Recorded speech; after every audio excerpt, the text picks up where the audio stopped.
Hello, good morning, good evening, good night.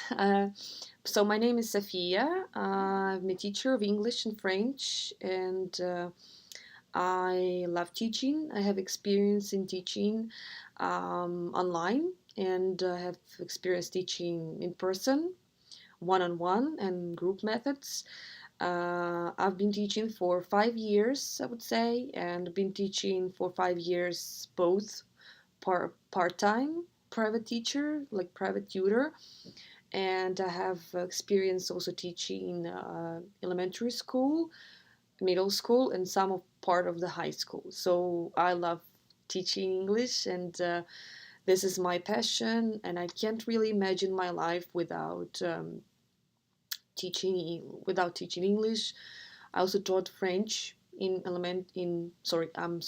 middle school, and I loved it very much. And I love the Coursera. I love the all the techniques, all the strategies that have been used here. I can say that I gladly use them in my lessons, and especially when I teach online, because currently I'm teaching online, and I'm working for a company, for a Russian company. I'm teaching students like all over the world and different time zones, and it's very exciting, it's very interesting, it's a new experience in my life. I love it. mm, so Coursera gave me a lot of opportunities, a lot of practice, a lot of solutions to my problems, which my questions which I had throughout all my experience teaching. So I would say that it's pretty much helpful, and today I'm going to introduce my part of my lesson on listening, speaking, and pronunciation. And the name of my lesson is The Millennial Love. It's all going to be about the video clip, music clip of the song The Millennial Love by Ryan Higa. I don't know if adults would know this song, but I guess it's more like for teenagers, I guess. Because so I'm going to teach my students. I guess it would be better if I take high school students, because there is some slang. There is a good deal of slang actually here, which is used mostly by teenagers, I would say, and younger adults, I would say too. I guess you will find this lesson helpful and interesting. So welcome. I'm going to teach you, because I'm currently teaching online, so I'm not having students right now with me. So I can send them the video, this one too. So let's start our lesson.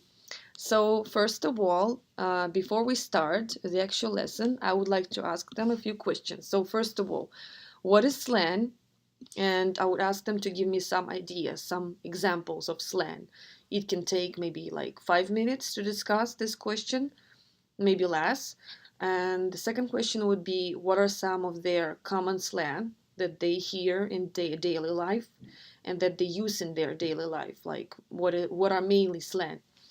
Then I would like to ask them, what are the situations when we can use slang, which means that what are the situations that are appropriate for us to use slang, and what are not appropriate, and why. Give the reasons and give examples. Then I would like to ask them if they have any favorite movies or TV shows or songs that are, that they watch, they are subscribed, where they use a lot of slang, and give also reasons and examples. And also question, do they find it more acceptable to use slang where the profanity is not used, or versus slang where people are cursing? And also would like to share their ideas about using slang words in their daily life. So that would be like a warm up, like an introduction to my regular lesson. Then I would pass to the actual lesson. So then I would like to show them the video. So you can find it in YouTube, or you can find this video in my lesson plan earlier, which I used for this video. So I'm showing them the video. It would take maybe like 4 minutes. I'm not showing this to you guys because you can find it in YouTube like right now, literally, and watch it. So let's assume you've watched.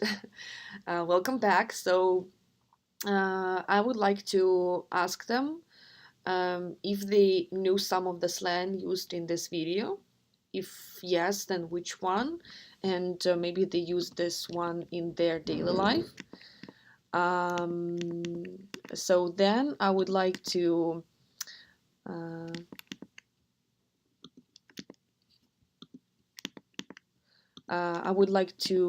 ask them a few questions more.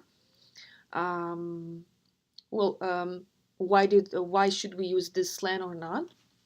And I'm sorry I don't have an actual board with me, like a big board. Of course, I mean, in my classroom, I would use a bigger board, but as it's like a short, brief video, so I'm going to show some of the words. Um, I'm sorry if my handwriting is not clear for you, so I would use some of the words. Of course, there would be more words at the actual lesson with the board itself. So I would say, so here how we will introduce this task. So I would like to ask them to look at the words in both columns. And so as you can see on the right, there are words, the definitions, and on the left, you can see the actual words from the song.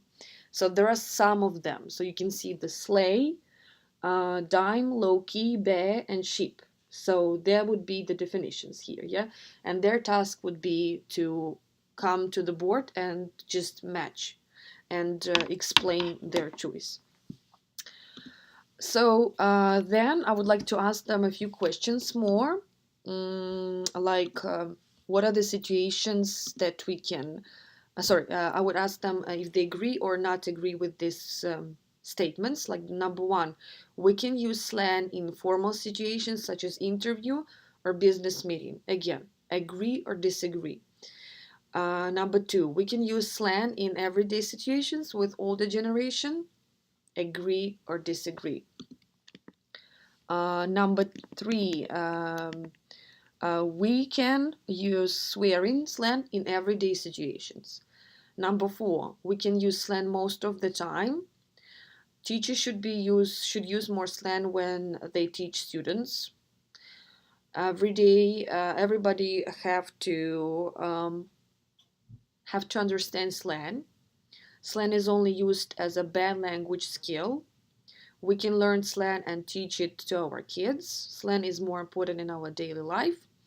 And people who use slang have a deeper and wider understanding of the language. So here it is, and the last part. Oh, sorry, I'm sorry. The previous part before the last part would be that I will play the video again, but it will be a little bit different video because I will on the board will be some, I will print out the papers, the photos of the parts of the clip, and on the other side, like on the left or on the right, there would be the actual words from the song. So here they would use the so-called mind palace method, which was used in the Coursera in the first part of TESOL certificate, where they would have to match, yeah, or fill in the gap, which is the word used here. So like continue the saying, continue the phrase from the song. So again, I don't have a board with me to explain all of the questions, all of the aspects of my lesson. But as it's a short one, the brief part of the lesson would be a pronunciation task where I would like to help my students to have less struggle with pronunciation. I know some students have troubles pronouncing certain words, especially if it's a new word. So again, I would have a bigger board, but I'm sorry I don't have one. So here's how I would be. So how some of the examples, if they have some trouble, with a word, for example, sleigh. Yeah, here, this one, sleigh. I would put like play, bay, gay, sleigh, and stay. And I would ask them, what sound do they hear here? yeah, and they would say a, and I would say, yeah, that's correct. And I would say that this is the word, this is the combination of the letters A and Y, which give the sound E and I. Then I would say dime, lime, and time. What sound do they hear here? I. And I would, of course, I would write, underline the sound I, the letter I with the sound I, and I would write them near it. So this is I, the combination of phrases I gives the sound I.